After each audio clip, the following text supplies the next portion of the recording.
Testing. Oh, there we go. How about that? It's a miracle. Simple as that. There being a quorum, the meeting is called to order.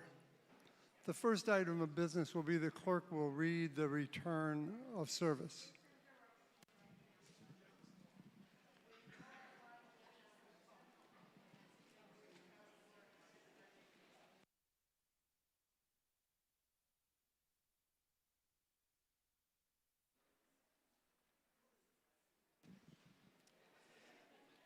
Reading the Constable's return of service. On the date of July 25th, 2023, I have served this warrant by posting attested printed copies thereof at the Town Hall and such other places the Selectmen deem appropriate, but not less than 3 in each precinct: the Nahant Police Station, the Nahant Fire Station, the Nahant Library, and the Town Hall. Signed, Robert Scanlon, Constable of Nahant.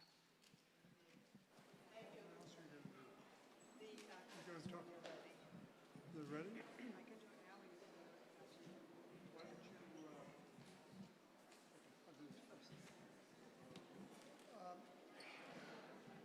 So the following non-citizens are on the floor. Ellison Nieto, Anthony Barletta, Matthew Vedetta, Chief Timothy Furlong, Zachary Taylor, Jeff Blake, Dahlia Shilas, Patrick Hanning. Are there any other non-citizens on the floor?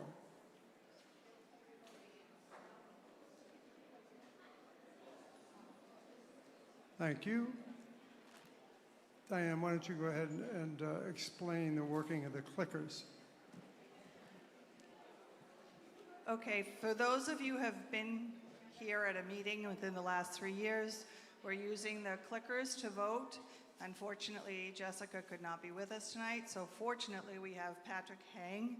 He is here from our IT department, who does a lot for us. Patrick?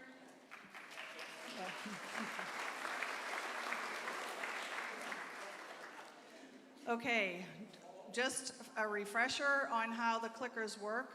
So we will have questions on the board, and we'll vote yes is A, 1, A is yes, and 2B is no. You'll have 10 seconds to register your vote. It will take the last vote that you press before the 10 seconds is up. The way you can tell if your clicker is working, when you hit the yes or no button, it will turn, there's a little dot, hardly even able to see it, but it will turn green. The voting will not, it will not register your vote until the 10 seconds starts, okay? So if you click it before and it doesn't turn color, it's because it won't work. As soon as the 10-second clock goes off, you can vote. We're gonna do a couple of test questions. Where everyone's ready, they'll get their clicker ready. Test question number 1. The Nahant is the best town in Massachusetts to live. Okay, we'll start the clock. Okay. Oops, did you do it too fast? Okay, so now we're gonna go from there. 81% said yes. 19% said no. Okay. Next question. Fall is my favorite season. Wait. Okay, go ahead, Patrick. 10-second clock is starting.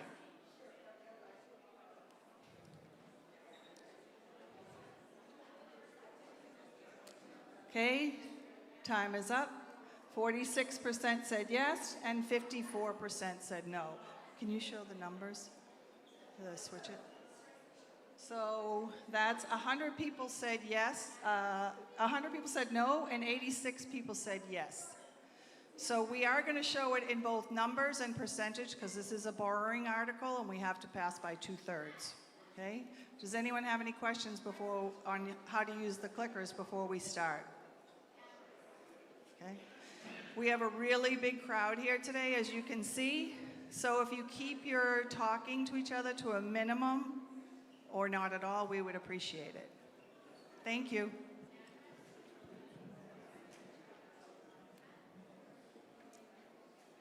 Thank you. I'm sorry for the 12% that didn't like Nahant as much as they might have, but we're doing the best we can, I think. Anyway, if the FinCom is ready, I think we can call the article. Julie? Ms. Darman.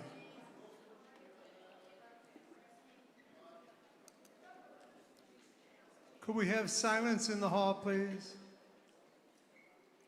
I move that the sum of $1 million is hereby appropriated for the purpose of demolishing the houses, removing the in-ground oil storage tanks, and leveling the land located on Castle Road and Goddard Drive, known as the Coast Guard housing, and all costs related or incidental thereto, and to meet this appropriation, the Treasurer, with the approval of the Board of Selectmen, is authorized to borrow said sum under and pursuant to General Laws, Chapter 44, Sections 7 and 8, or to any other enabling authority, and to issue bonds or notes of the town therefore.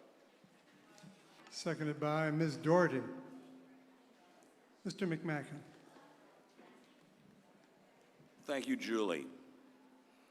I'd like to cover tonight rather briefly how the Advisory and Finance Committee came up with a strong, unanimous recommendation to pass this article. Good evening. Thanks for coming tonight. This meeting's been called to ask you, the voters, to provide town authorization to borrow up to $1 million. Big number. But the borrowing of this money will have... Excuse me, Dan.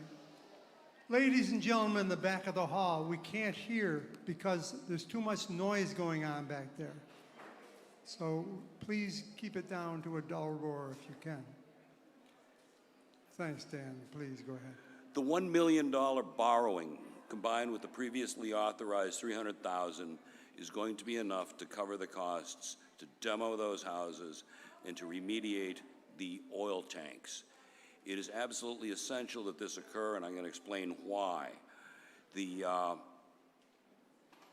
would be, should this pass, there will be no impact to our taxes. I say again, no impact to our taxes when this passes.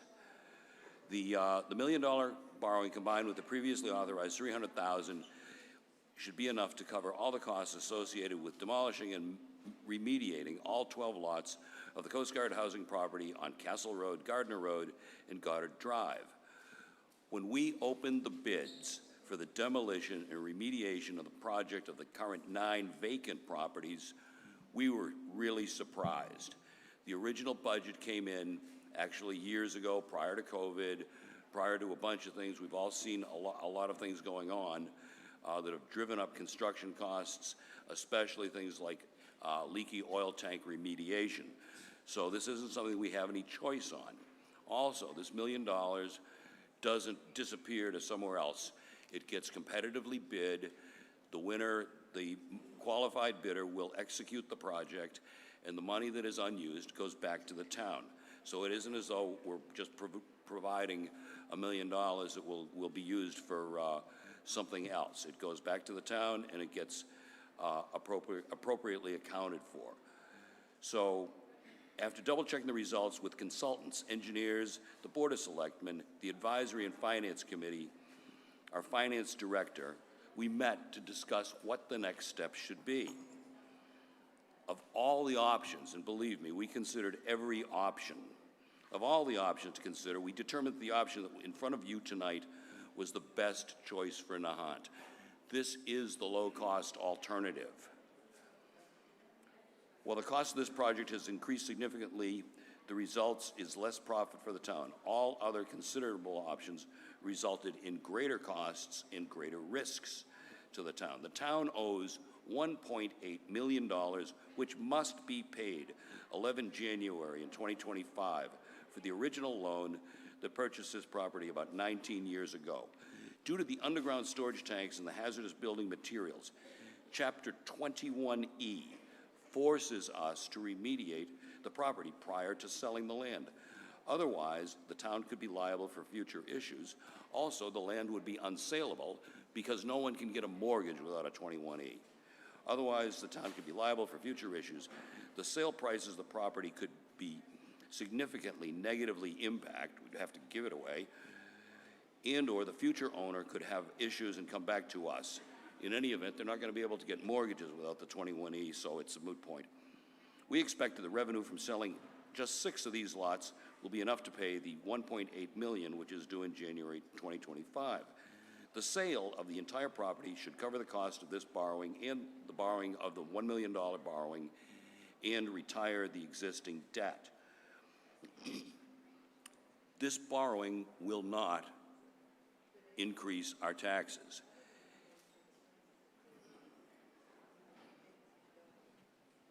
The other thing that this does is this gives us the swiftest avenue to getting those lots back onto the tax rolls. Nahant is the smallest town in the Commonwealth. At the Advisory and Finance Committee, we are constantly looking and constantly under pressure for public services, police, fire, roads, schools. We can't even have our own middle school. Our ability to function as a town, because we are on the low end of the economies of scale of operating a town, make it a wonderful thing to be returning these lots to the tax rolls. So I urge you, and all of the members of the Advisory and Finance Committee are with me on this, I urge you to vote in favor of this article. Thank you. Thank you, Mr. McCacken. Mr. Antrim.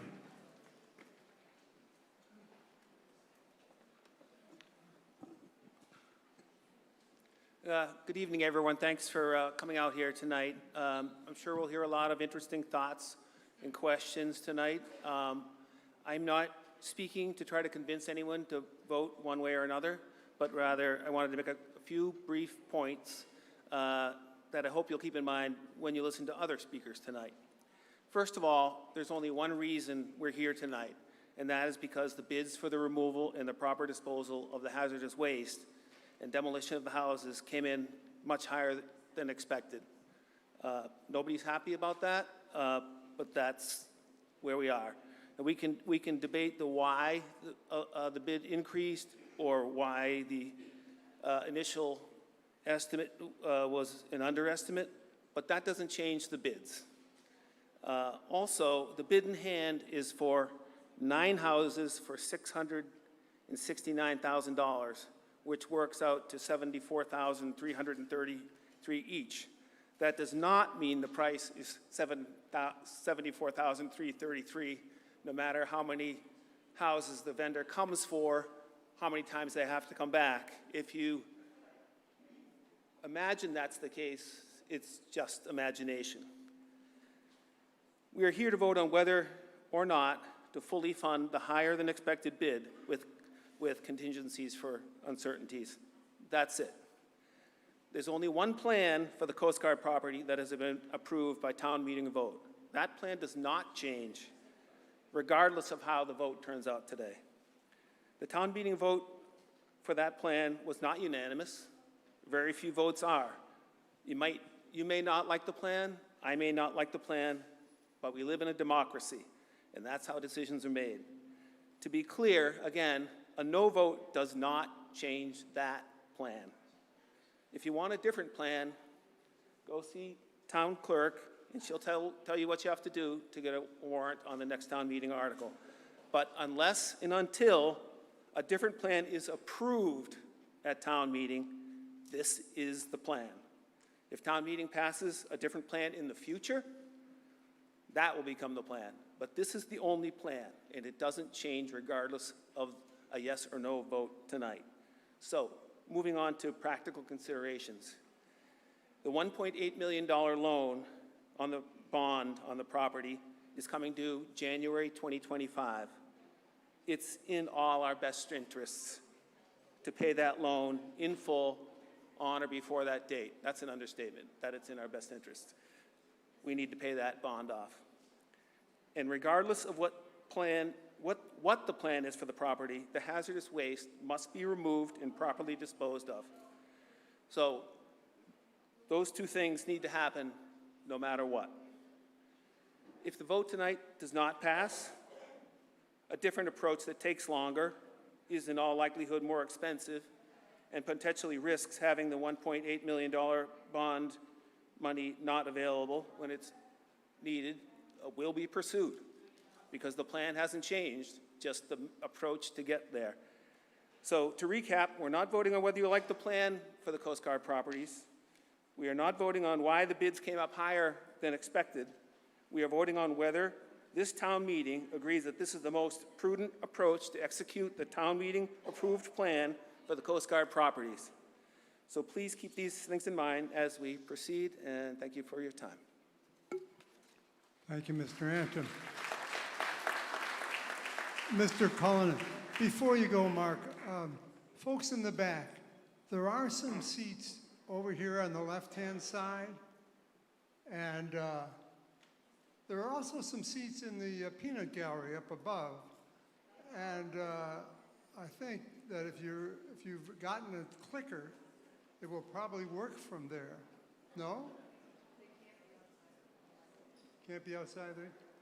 I take it back, but there are maybe 8 or 9 seats here in the front. So come up and grab them if you can. I'm sure glad we reduced the quorum for this meeting, because we could have had all kinds of trouble if we had. All right, Mark, please proceed. Thank you, Mr. Moderator. I just want to summarize. I'm not going to be quite as long as either Dan or Josh, because I covered most of the things I wanted to say. I will start off by saying, regardless of tonight's vote, the town will continue on tomorrow. The sun will rise, and I'm sure we'll continue on. We're here tonight primarily because of the 2021 vote at town meeting, to authorize the Board of Selectmen to raise the existing buildings, to remediate the site, to sell the lots, and the result of that vote brings us here tonight, because the bids for that work came in higher than what was expected. So the town needs more money in order to fulfill the wishes of the 2021 town meeting. Now, just in summary, a yes vote tonight will allow the town to issue the contract, demo the buildings, clear the sites, remediate the sites, begin selling the sites, pay off the bond, and then when the new houses are built, we will be adding to our tax base. That's a yes vote. A no vote will either delay or significantly delay or not allow us to begin our demolition or remediation of the site. No sales of the properties will go on. The bond will come due next year. The town will be on the hook to go long-term on that bond and pay principal and interest on that bond, that $1.8 million. And without the sales of the properties, the town has 2 ways to pay for that. One way is to dip into our general fund to pay for that bond. If we do that, it's going to be a significant impact on your services in town. The other way of handling this would be to ask the voters to pass a debt exclusion override. So if that were to happen, your taxes are going to go up as a result. This option that we're asking you to vote for does not affect your taxes. It has the potential of adding to the tax base by putting new houses on those lots, and perhaps maybe even reducing your taxes. I've been involved in town government, as you all know, for many, many years, and very seldom do I see a unanimous vote from the Finance and Advisory Committee, the Board of Selectmen, the Town Manager, the Finance Director, are all unanimous in asking you to vote for this. We think it's in the best interest of the town. Thank you.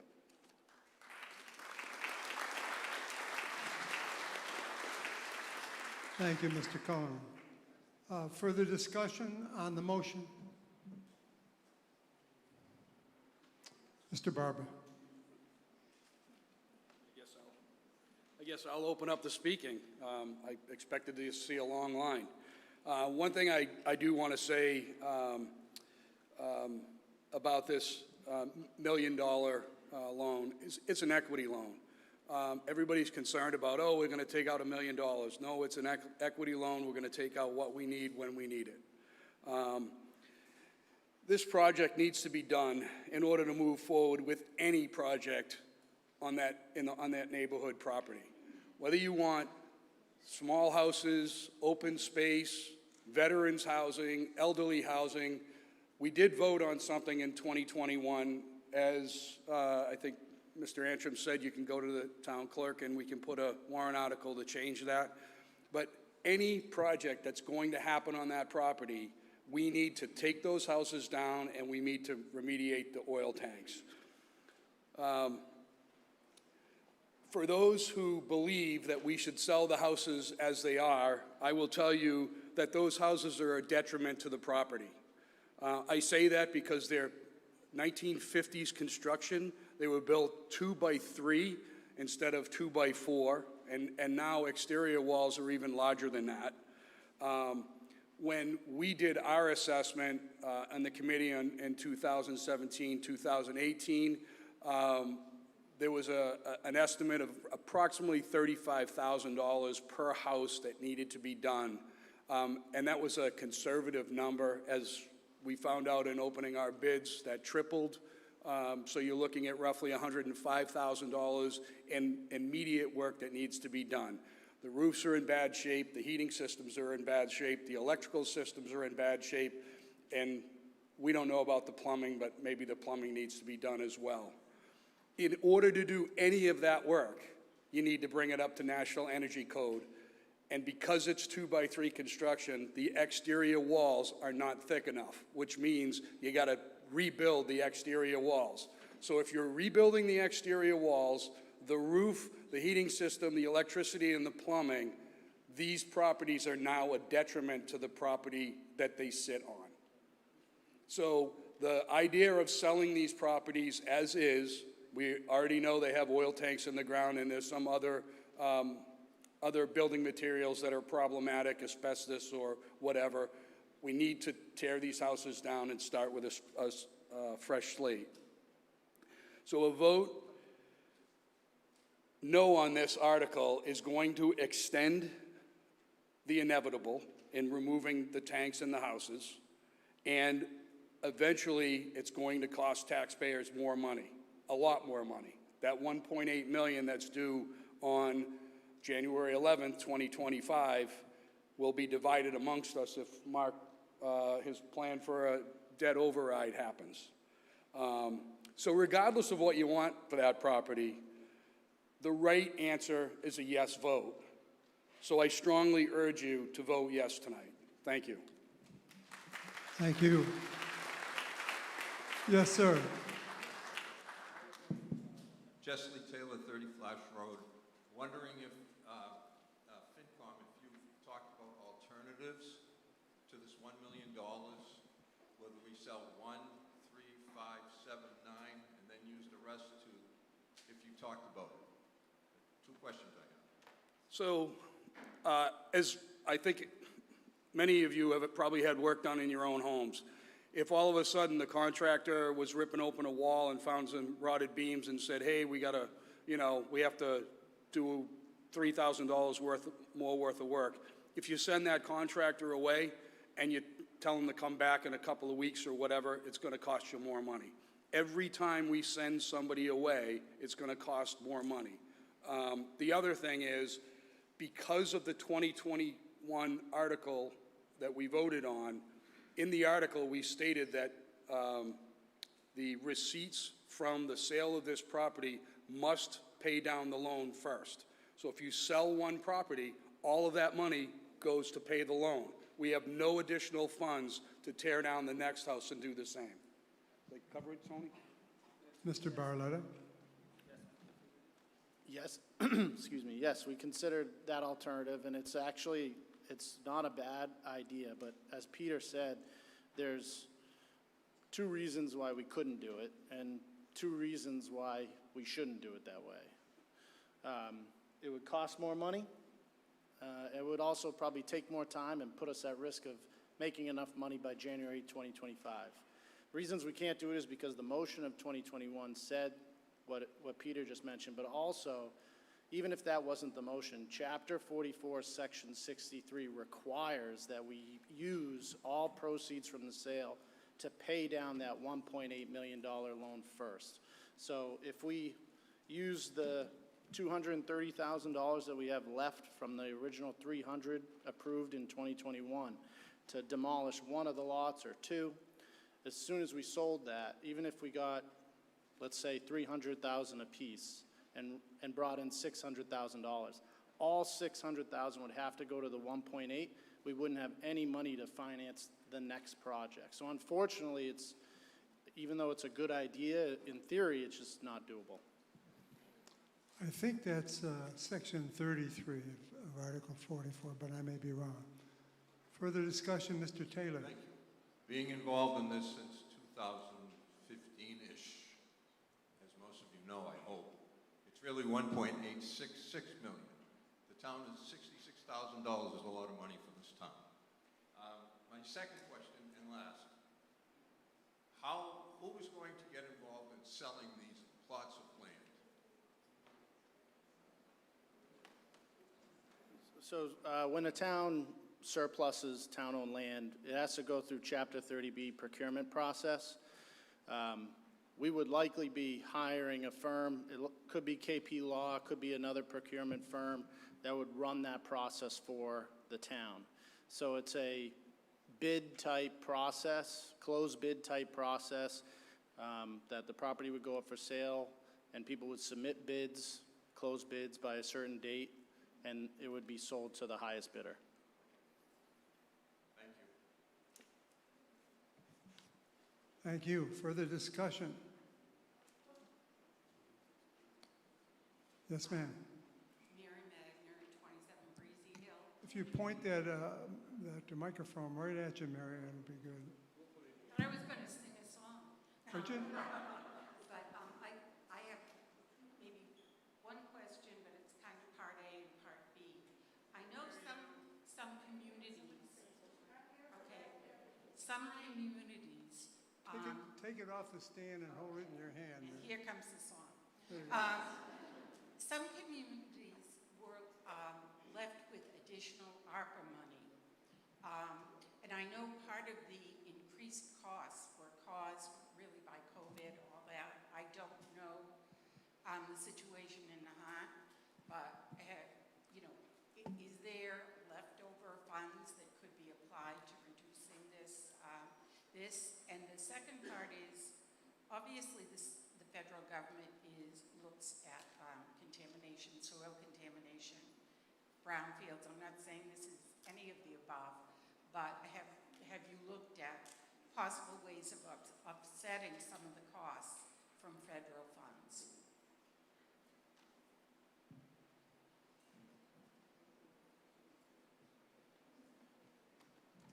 Mr. Barletta.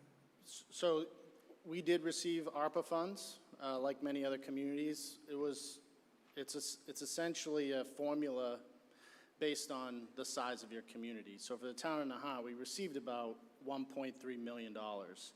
A lot of that funds is spent on the costs associated with the pandemic. So payroll costs for our public health nurse, and other, public health officials that ran COVID clinics.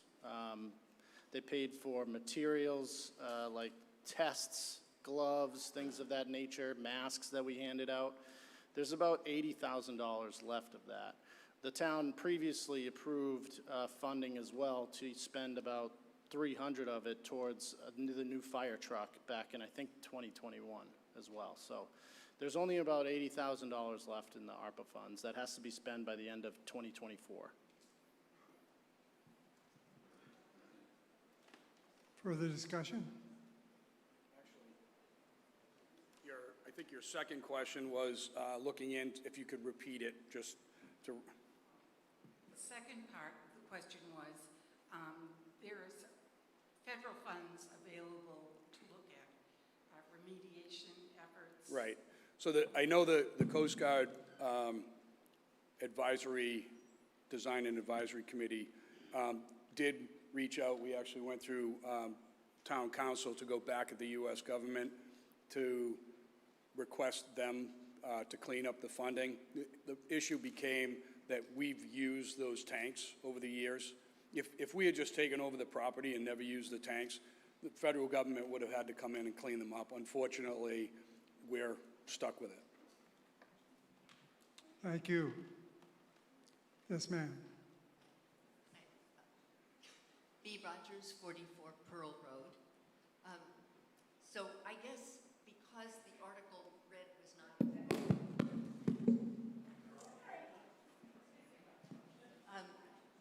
now I've lost what I was going to read. The article as read was not exactly what was in the warrant. My first question is, can these funds be used for anything else than remediation, demolition, I guess the other way, demolition and remediation of the property that we're talking about? So the answer to that is no. I'll reread what the motion said. There are professional costs associated with this that it can be used for. You know, like, we hired a company named Axiom to do the assessment of the building materials. That would be ineligible. So any professional services associated with preparing the land for sale. But as the motion had read was, for the purpose of demolishing the houses, removing the in-ground oil storage tanks, and leveling the land located on Castle and Goddard, known as Coast Guard housing, and all costs related or incidental thereto. Okay, and nothing else? And nothing else. And I've also heard that the motion, a couple of people said, well, if you don't like the decision to sell the properties, come back and try to overturn it in another warrant. But I'd love to know something about the timeline of getting this demolition done and the property sold, because one of my questions was, why can't we sell a property, use that money to get the demolition on the next? That's been answered. Yeah, so I spoke with American Environmental, which is the apparent low bidder, and they said if this article passes and we're able to negotiate our contract in a timely fashion, they could mobilize as early as the first week of October. And I believe they said it would take them about 2 months to get through the 9 properties. Now, you know, there's an unknown of underground soil conditions that could, you know, change that time frame, but more or less they think they could have it done, the 9 properties, in about 2 months. And as soon as that's done, we start getting into the process of procuring the property once it's prepared. But the motion from 2021 had said, or recommended, alternating lots. It said, I believe it said, to reduce construction congestion, to sell them in 2 offers over 2 years, alternating lots. But certainly, we're trying to at least sell enough as fast as possible so we can pay off the 1.8. Okay.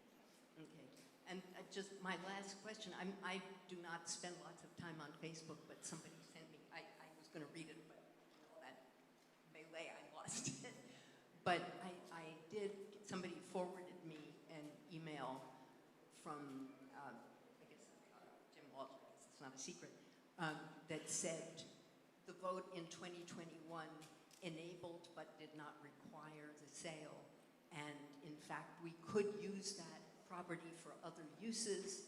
We might want to use use it for affordable housing. I mean, they brought Yeah. in some other issues beyond what I'm listening Yep. to tonight, and I'd like to know. So it's typical that a vote like that is going to authorize the selectmen. The selectmen are the body that actually decides to move forward with that. You know, speaking on their behalf, that town meeting in 2021 was very well attended. So even though it was just an authorization, it was a pretty good signal as to what the town wanted to move forward with. That being said, you know, when I look at, I've heard a lot of the same comments, and certainly we have, you know, a housing production plan committee that's working on their own tract and looking at affordable housing. That's something that the town would need a town meeting article to revisit, right? But the way I look at this is we have 1.8 that we have to pay off first. So, you know, you really have to put it simply, you have to pay your mortgage before you can buy a toy. And so once we sell enough lots to pay off 1.8 million, you have the opportunity as a community to get back together and talk about the remaining lots, whether you want to use it for the same plan that's currently approved, change it for open space or affordable housing. At that point, you have that luxury. I think, you know, in my recommendation, or as the Board of Selectmen and the Finance Committee has recommended, is that 1.8 million is the burden that we have to take care of first. And at a low-end estimation of $300,000 per lot, 6 of them sold would get you enough to pay off the 1.8.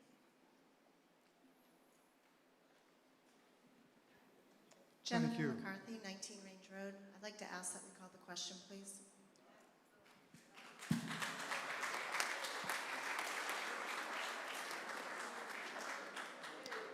So, Jen, I'm concerned. We really usually call the question after there's been a rather thorough discussion.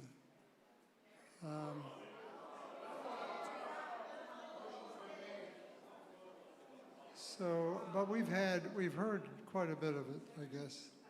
So I guess we will go ahead. So the moderator has some discretion. If somebody got up on the first argument and said, call the question, then I would have ruled it over out of order, or I would have been tempted to. And that motion can be tabled, so I could do that. But I think we have heard the basics from today. So the question has been called for. The issue at hand is whether to cut off further debate on the issue. If you wish to cut off further debate, then you have to say aye. If you're opposed to cutting off further debate, say no. You have the choice. So those in favor of cutting off further debate on the issue, signify. Those opposed, no. The ayes have it. Yeah, the ayes have it. Could we have the noes stand, please?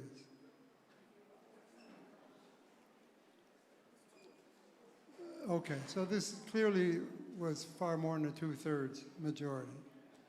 So debate is cut off. The issue before the House is the motion as it was read by Ms. Tarmy. So those in favor of the motion signify by saying aye. Oh, I'm sorry. You know, the old gray mare just ain't what she used to be. All right. If you're in favor of it, use your thingamajig and do it. Wait for the question.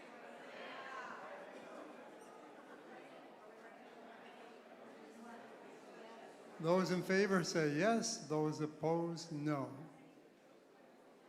Have we got 10 minutes? We have 10 minutes now, or 10 seconds. 10 seconds now. 5 seconds. 4, 3, 2, 1. Those in favor, 71%. Those opposed, 29%. So it's 2/3. Ladies and gentlemen, I have to thank you for coming out on this muggy evening for doing this. And I have to thank everybody involved. Thank you. Motion to adjourn, Mr. Moderator? Motion, the business being completed, we stand adjourned. Thank you, Dana.